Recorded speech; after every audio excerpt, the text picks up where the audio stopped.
अतुल शहर के बहुत बड़े बिजनेसमैन का बेटा था।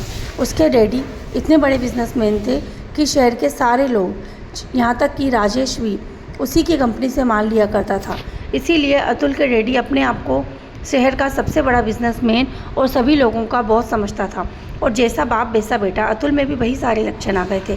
अतुल भी अपने आप को सबका बॉस समझता था। वो ये समझता था कि कॉलेज में पढ़ने वाले सभी स्टूडेंट के पेरेंट्स उसके डैडी के एक सर्वेंट हैं, तो वो सभी बच्चों को अपने नीचे समझता था। और कहीं ना कहीं सभी बच्चे अतुल से डरते भी थे, क्योंकि उन्हें लगता था कि यदि वो अतुल को परेशान करेंगे या अतुल उनसे गुस्सा हो गया तो वो अपनी कंप्लेन अपने डैडी से कर देगा और उसके डैडी इस चीज़ का बदला उनके पेरेंट्स से लेंगे। इसीलिए सभी स्टूडेंट्स अतुल जैसा कहता था वैसा करते थे। पर वाणी इन सबसे अलग थी।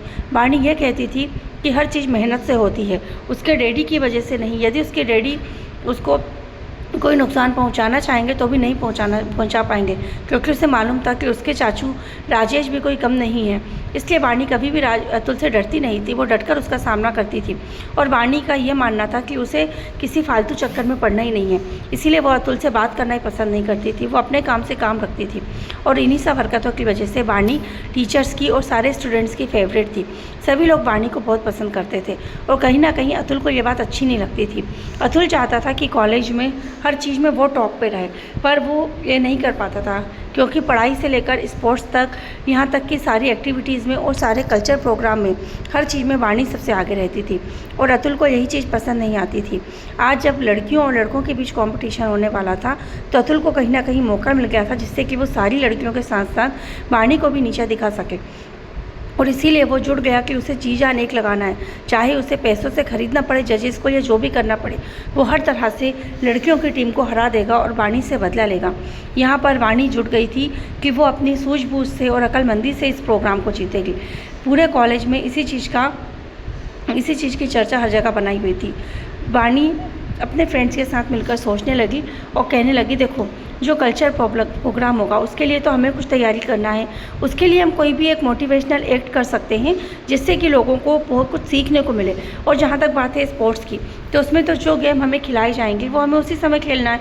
तो उसके लिए बस हमें थोड़ा सा अपने आप को स्ट्रॉन्ग बनाना है और हमें अच्छे से उसकी प्रैक्टिस करना है, ताकि कोई भी गेम हो हम उसे अच्छे से खेल सकें। और उसके लिए सबसे ज़रूरी है हमारी यूनिटी। यदि हम लोग टीम वर्क करके काम करेंगे तो हमें कोई नहीं हरा पाएगा। और वैसे भी मेरा मानना ये है कि ये तो फालतू बातें हैं कि बॉयज़ वर्सेस गर्ल्स, बॉयज़ को जीतना है या गर्ल्स को। मैं तो ये कहूँगी कि हम ये खेल को एंजॉय करने के लिए जीतें, अच्छे से खेलें, ना कि हम किसी को हराने के लिए। अगर हम इस भावना के साथ गेम खेलेंगे तो हो सकता है जीत हमारी भी हो जाए। यह कहकर सारे फ्रेंड्स ने नाश्ता कंप्लीट किया।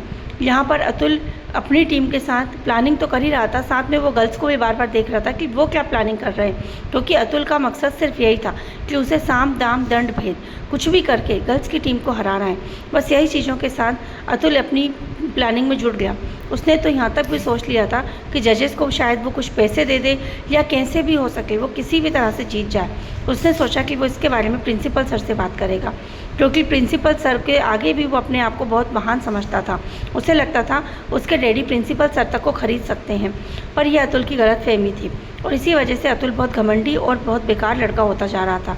इस वजह से अतुल से सारी टीचर्स और सारे उसके फ्रेंड्स भी चिढ़ते थे।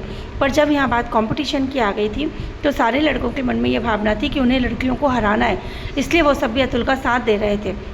हालांकि वो सब लड़के ये जानते थे कि ये सब गलत है, पर उसके बाद भी वो अतुल का साथ सिर्फ इसलिए दे रहे थे क्योंकि वो जानते थे कि उन्हें अतुल के साथ रहेंगे तो ही वो लड़कियों को हरा सकते हैं। और इस समय सभी लोगों का एक ही जुनून था कि हमें बस जीतना है। तो चलिए अब आगे की कहानी जानने के लिए हम सुनते रहें हमारी कहानी का आगे का भाग, नीम का पेड़। Thank you.